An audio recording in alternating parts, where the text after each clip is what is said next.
You are a federal agent. You've spent years chasing drug lords, building cases, and putting dangerous people behind bars. You are one of the good guys. That's the story you tell yourself anyway. But somewhere along the way, something shifts. The criminals you're hunting are moving millions in untraceable digital currency, and you're sitting there with a government salary and a laptop. And you start to wonder, what if no one ever found out? This is not a story about the fall of the dark web's most infamous drug marketplace. You've probably heard that story.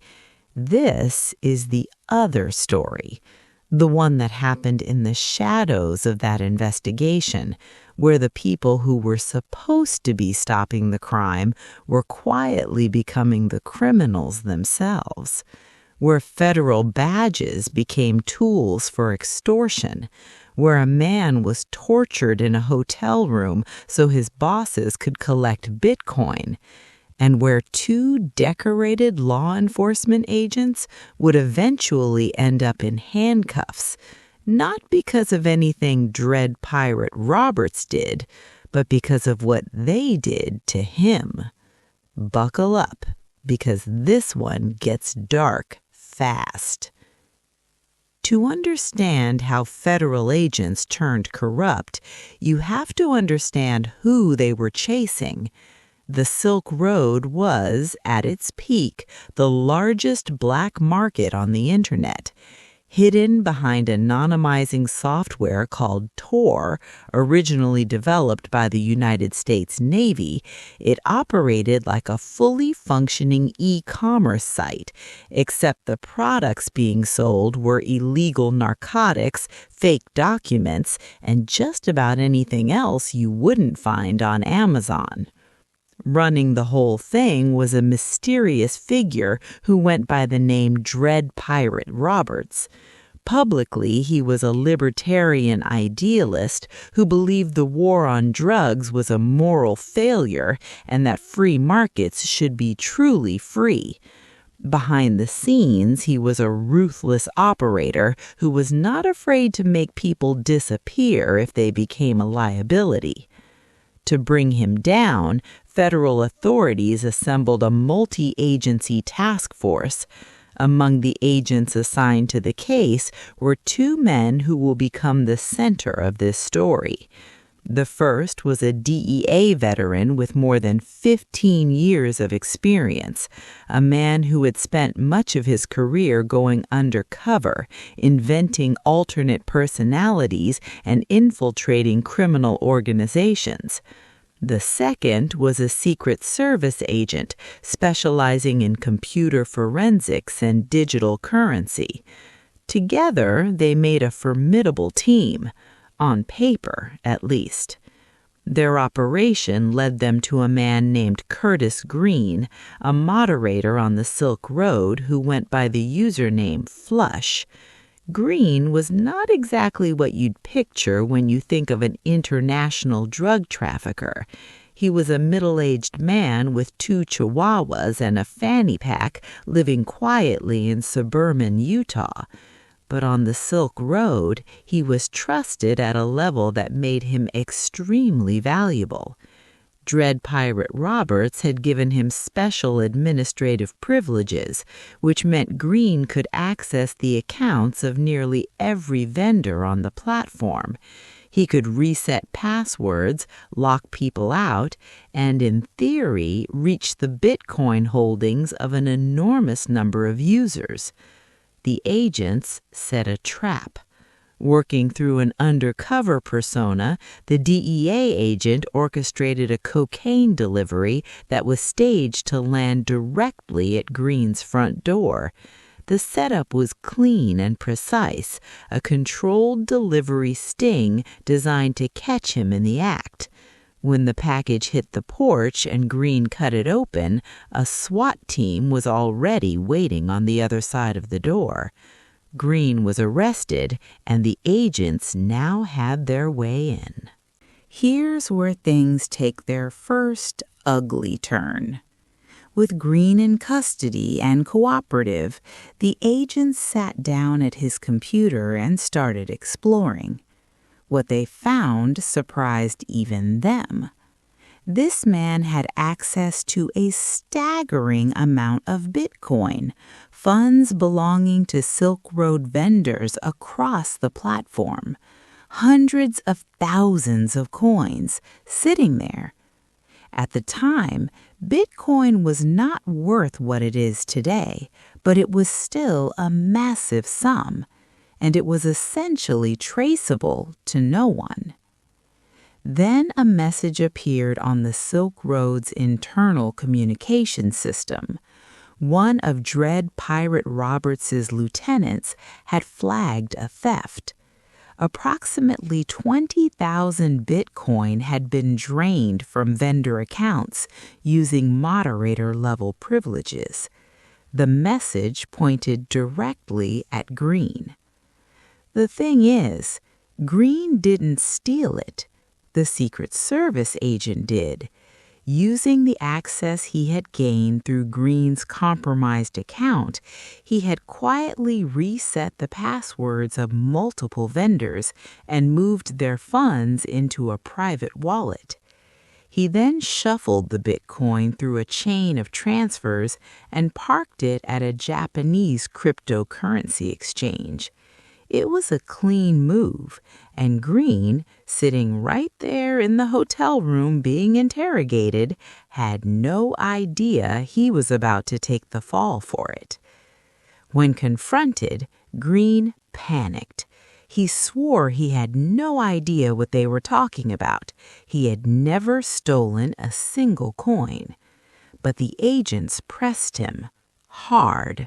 They needed him to be the thief. Because if Green was the thief, then Dread Pirate Roberts would want revenge, and that revenge would become evidence.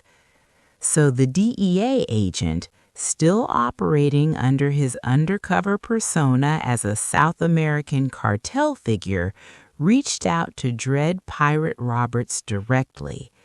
He told him that Flush had stolen from the platform, that Green was a liability who had now been arrested and could talk. He offered to handle the situation. DPR, enraged and paranoid, agreed. He authorized a beatdown first, then upgraded the order. He wanted Green dead. What happened next took place in a hotel bathroom. Curtis Green was waterboarded by a third agent while his handler photographed everything. The torture was designed to look real. Photos were sent to Dread Pirate Roberts as proof of concept.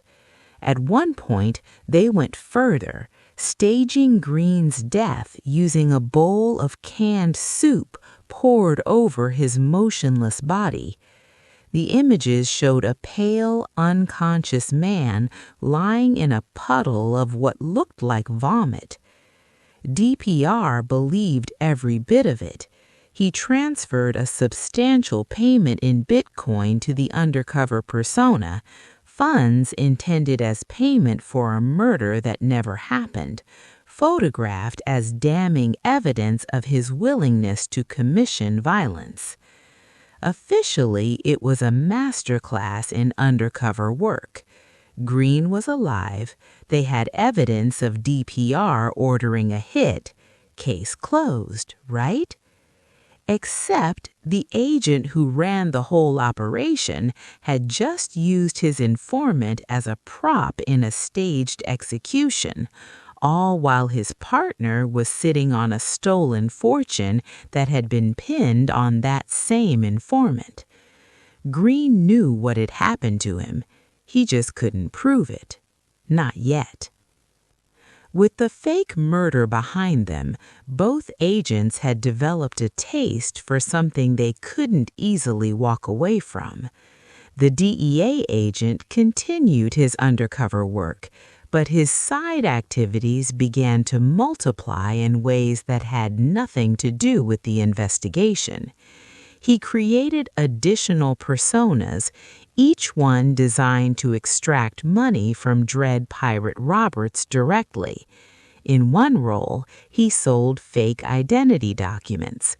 In another, he posed as a corrupt law enforcement official who could feed DPR insider information about the investigation and charged a fortune for it. He then invented a separate character who threatened to expose DPR's identity unless he was paid off. In total, through a rotating cast of fictional criminals, he managed to siphon hundreds of thousands of dollars in Bitcoin from the man he was supposed to be building a case against.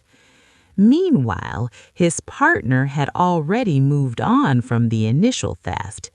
After liquidating his stolen 20,000 Bitcoin for somewhere around $800,000, he began routing the money through offshore companies and layered accounts, trying to make it disappear into the financial system.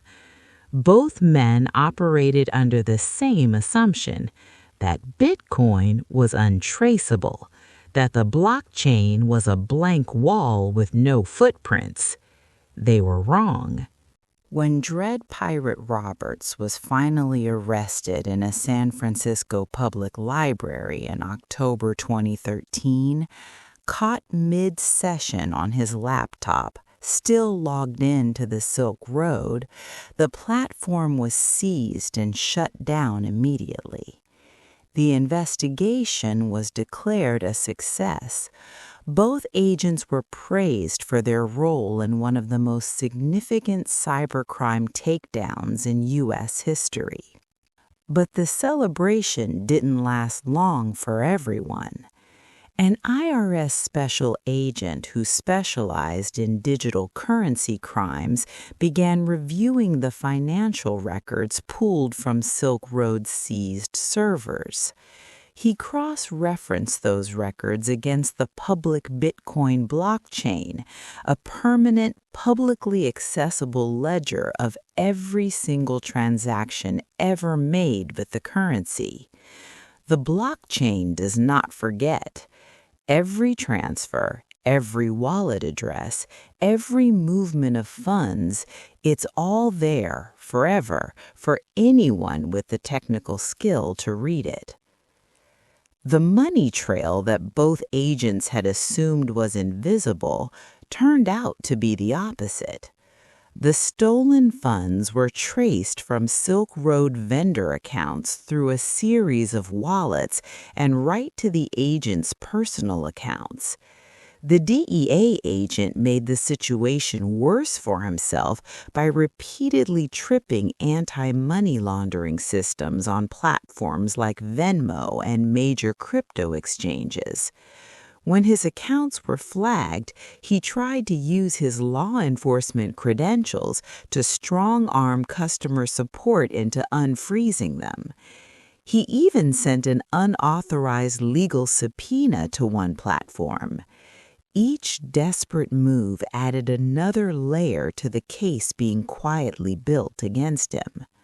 Eventually, investigators discovered that he had also taken it a step further than just pocketing crypto.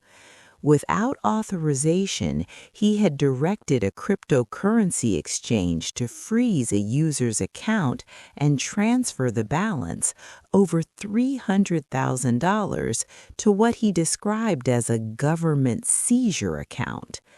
He then moved the bulk of those funds into his own wallet and filed false reports claiming only a fraction of the money had been seized.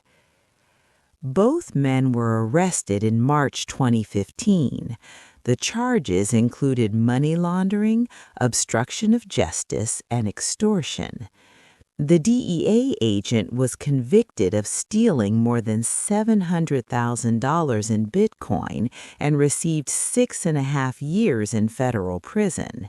His partner, convicted of stealing more than $800,000, received 6 years. In a final act of audacity, the Secret Service agent was caught attempting to flee the country the day before he was scheduled to report to prison with an additional 1,600 Bitcoin he had stolen from a government wallet on the way out. That earned him another 2 years.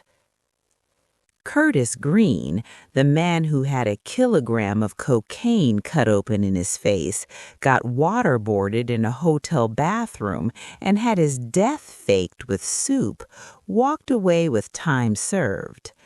The man the entire operation was built to catch, Ross Ulbricht, was convicted on 7 counts and sentenced to 2 consecutive life terms plus 40 years with no possibility of parole. He remained in federal prison until early 2025, when a presidential pardon brought his sentence to an end. And the 2 agents who were hailed as heroes of the investigation, they served their time, were stripped of their badges, and became cautionary tales about what happens when the people enforcing the law start believing the rules don't apply to them.